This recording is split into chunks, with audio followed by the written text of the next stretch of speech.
Saludos plurales. Esta ponencia se titula Fronteridades encarnadas, narrativas de otredad y producción de cuerpos out of place en la experiencia migrante en Tijuana.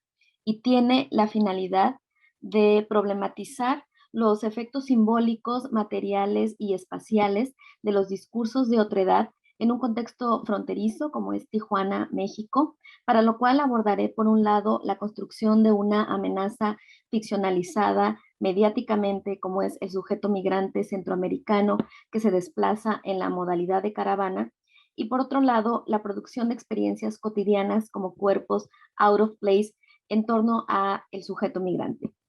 Como primer punto, tenemos que existen distintas narrativas que circulan globalmente, que organizan la vida social con sus adecuaciones culturales, locales, en torno a cuáles son los cuerpos y las vidas legítimas y que por lo tanto producen formas diferenciadas de vida cotidiana entre la diversidad de sujetos.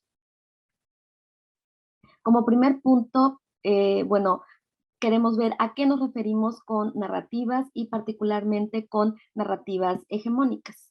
Bueno, pues son tramas de significado que le dan sentido a la vida social y que posibilitan, por lo tanto, la reproducción de ciertas lógicas de dominación que aquí llamaré sistemas o modelos de clasificación de sujetos.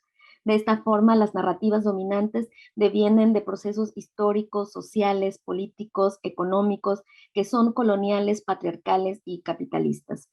Estas narrativas se sostienen sobre la invención y naturalización de categorías de clasificación de sujetos, como son las categorías raza y género, así como la clase social y la sexualidad, entre otras, cuya finalidad es asegurar la conservación de cierto orden de poder a partir de la jerarquización corporal. Estas narrativas localizadas, es decir, cuando el relato global es reinterpretado por ciertas localidades con sus significados situados, pues van trazando los imaginarios sociales respecto a las distintas categorías. De tal manera que podemos hablar de narrativas encarnadas, dado que delinean los contornos del cuerpo, como nos diría Butler, producen el cuerpo, en tanto determinan funciones estéticas, prácticas, comportamientos, espacios y modos de circulación. Como las narrativas reproducen y legitiman categorías de jerarquización social, pero pues lo hace de una manera ahistórica, es decir, pareciera que estas categorías siempre han estado ahí, pues poseen la capacidad de producir verdad, es decir, el efecto de realidad. Aquí es donde entran los dispositivos discursivos y biopolíticos de masificación de contenidos, dispositivos culturales e institucionales que con sus diferentes mecanismos perpetúan y refuerzan las narrativas dominantes. Los dispositivos culturales con estrategias como la masificación y repetición de significados producen imaginarios que se asumen socialmente como naturales. Pero lo que no hay que perder de vista es que pues, los diferentes sistemas de clasificación no actúan de manera aislada, sino que hay una correlación. Su eficacia radica en la naturalización al tener estas categorías lugar en el cuerpo y su eficacia radica pues en la subalternización, es decir, en la producción de significados de otra edad a partir de la patologización y la estigmatización. Ahora bien, estas narrativas se van actualizando según pues se van haciendo más visibles nuevas formas de vida u otras formas de vida que frente a las narrativas dominantes se entenderían como vidas o cuerpos insurrectos. ¿Por qué? Pues porque desobedecen a algunos o a todos los mandatos anclados a las categorías asignadas. Así, una de las recientes actualizaciones narrativas la podemos observar en torno al sujeto migrante como un sujeto que se ha instaurado de manera negativa en el imaginario social contemporáneo de México. Desde el 2018, los medios de comunicación participaron de la ficcionalización de una amenaza encarnada en el sujeto migrante centroamericano, espectacularizando su entrada al país en la modalidad de caravana. Estas narrativas estigmatizantes son reforzadas por imágenes repetitivas de un ingreso con violencia a México en la frontera sur, de tal manera que se legitima el significado asignado a este sujeto en términos de la amenaza que representa al orden público, al espacio urbano, a la economía.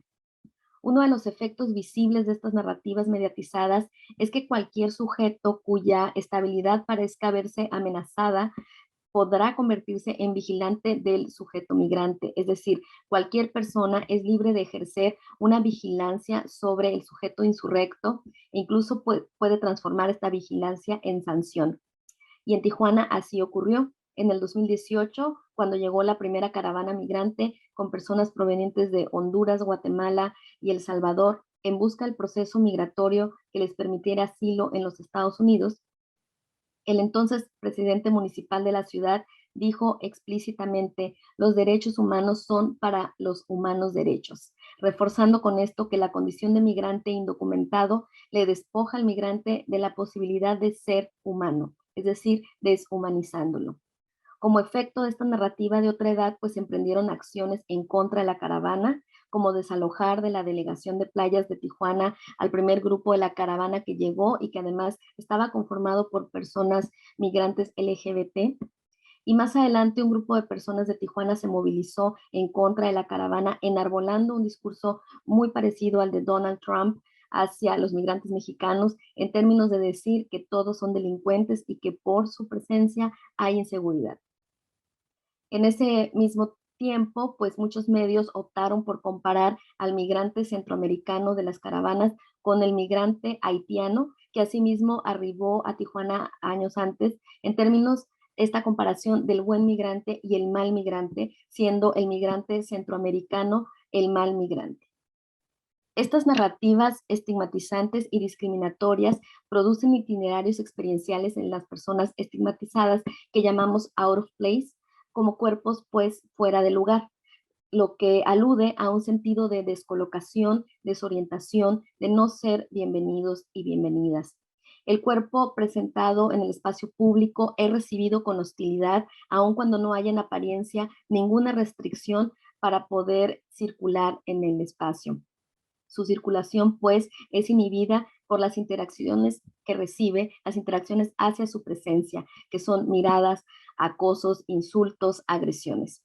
El cuerpo clasificado en los rangos inferiores dentro de los sistemas de jerarquización corporal, es decir, el cuerpo racializado, el cuerpo pobre, obrero, queer, inmigrante, indígena, es aquel que al presentarse en el espacio público encarna lo out of place, pues las narrativas dominantes pues le confinan ciertos lugares y ciertos roles en su estatus naturalmente subordinado, ¿no? Naturalmente, entre comillas. Es así como pasamos a la metáfora de las fronteridades que retomo de los cercamientos de Silvia Federici, que en su explicación sobre el paso del feudalismo al capitalismo explica cómo la aldea feudal, este sistema es abolido por las tierras privatizadas. Si bien se trata de un cercamiento territorial, podemos pensar en los cercamientos corporales y culturales que delimitan cada categoría de sujeto dentro de los modelos de clasificación de cuerpos que hemos señalado, la racialización y la generización. De manera que la fronteridad nos habla de la espacialización del poder en su sentido simbólico y material, y también de las fronteras categoriales que limitan la existencia. Y en Tijuana, las fronteridades por clase social, etnicidad, racialización, género, sexualidad, estatus migratorio y nacionalidad, pues hace evidente cómo constriñe ciertos cuerpos, ciertas vidas, mientras permite la extensión de otras. Además del caso de la caravana, en Tijuana tenemos de manera muy clara la situación de quienes viven en la canalización del río Tijuana, que son mayormente hombres deportados que al ser despojados de todo lo que poseían quedan en situación de indigencia. Frente a esto, pues en Tijuana periódicamente se emprenden proyectos de higienización de la canalización que además de lo que implica en términos espaciales, pues tiene un impacto en los miles de sujetos que ahí viven, ya que son desplazados pues de sus precarias moradas. Entonces, con las fronteridades encarnadas, pues podemos hablar de las vidas sobre las que más se estrechan los límites de existencia simbólica y material, dados estos acercamientos corpóreo-simbólicos. Vidas cuyas narrativas dominantes han minorizado y han legitimado como una otredad amenazante de cierto orden. Y bueno, las fronteridades son múltiples y complejas y limitan las posibilidades de maniobra hacia la gestión de la propia vida. Bueno, con esto yo termino. Muchas gracias.